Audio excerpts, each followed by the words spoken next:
Nunnington Hall is a lovely house based about 20 miles away from York in Yorkshire. It is currently run by the National Trust and is open to the general public.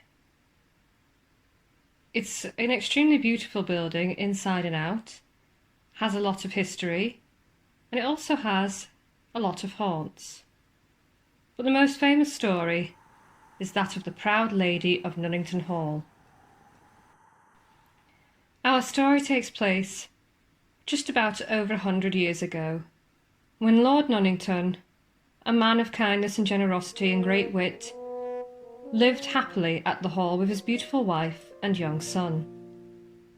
Sadly, though, their happiness was cut short when his wife was suddenly taken ill and died, leaving him a widow along with his boy to raise alone. Despite his grief, however, Lord Nunnington felt that his son should have a mother figure in his life, and so the following year remarried again. Though of course no one could ever replace his first love and his son's mother, yet there did seem to be happiness once more. And then another year later, Lord and Lady Nunnington were blessed with another joy. They had a new son, and so there was now two beautiful, healthy son and heirs to take over the estate in years to come. All was peacefully blissful, or so it seemed.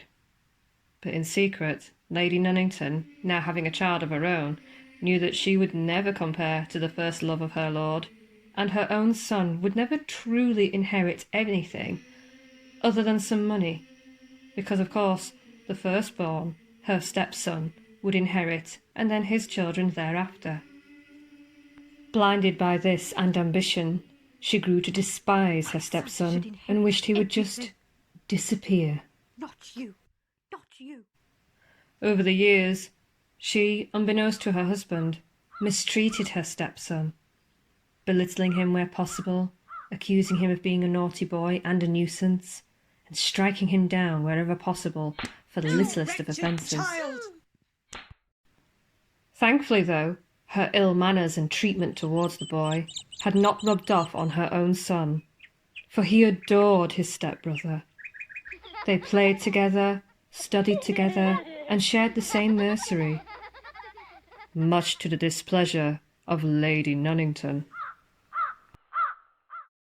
But more tragedy was to come. Sadly, their father became ill and died, leaving behind his widow and both boys.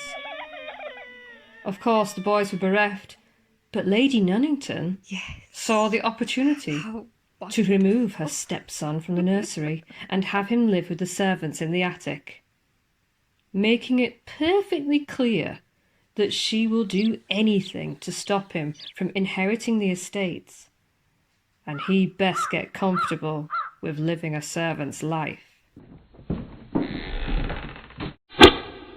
He would no longer receive an education and was given strict instructions that he was not allowed playtime, especially with his little stepbrother, and he was not allowed to leave the attic except to do his duties with the servants. Accept it and live with it. She barely fed him or clothed him, allowing him to live in squalor, forbidding anybody to show him any kindness, declaring that he was a wretched, undeserving child.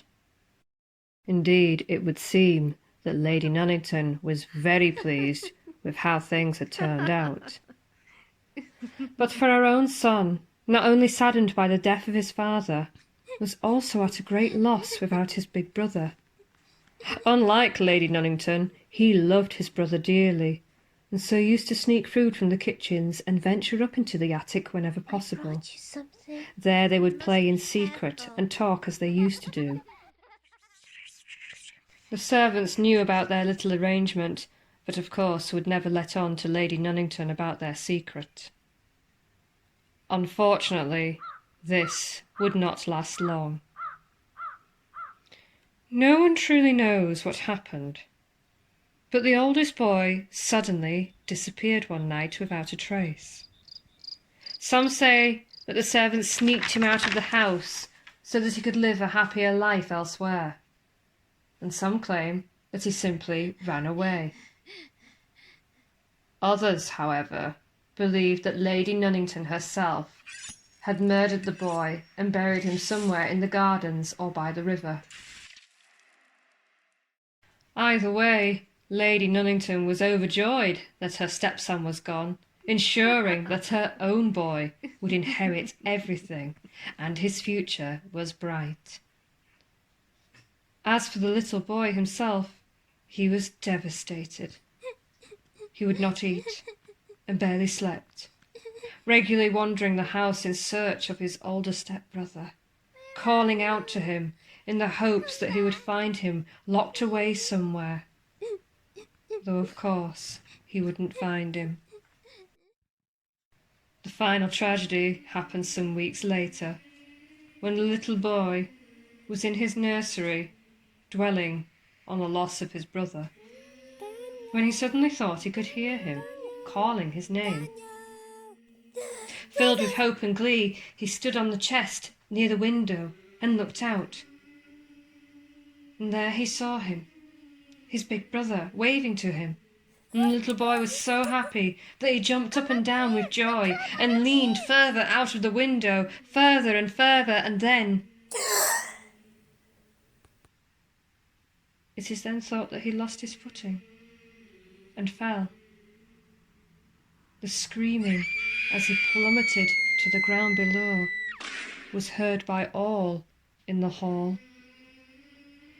When the servants found him, he was dead, and the proud Lady of Nunnington was inconsolable. After his funeral, it's said that his mother would wander aimlessly around the house and grounds, weeping and muttering to herself, forever grieving the loss of her son and repenting for her sins. She too would eventually die, unloved and barely remembered. Ever since then, it has been said that the ghostly Lady of Nunnington Hall walks the house and gardens, but no one ever truly sees her face. A child's screams echo across the hall, and sometimes the sounds of children playing in the attic and the nursery are heard by visitors and staff alike. There is even a story of a French lady whom came to stay at the hall some years ago. She stayed in the oak-panelled bedroom, but with every passing night she would be too petrified to go to sleep, for she claimed to have seen a dark, shadowy figure float from the wall above her bed and then out of the window. Many visitors to the hall do say that they feel a very unwelcoming and dark, foreboding presence within the oak-panelled room. Could these ghostly apparitions be the tragic souls of the boys and Lady Nunnington left behind? Or is someone or something else lurking there? Throughout the years, there have been several reports of ghostly happenings at the hall, and yet despite it all, Nunnington Hall is mainly described as a peaceful and happy place. Dare you go and pay a visit? I do recommend it. It is a beautiful house. But beware. I do hope you enjoyed that little ghost story, and thank you for listening. My name is Mackenzie, and I run the Shadows of York Ghost Walk. If you wish to come on a tour when you next visit, then please visit www.shadowsofyork.co.uk. There you'll find dates and times available, and you can book your tickets. Until then, dear listener, I bid thee farewell.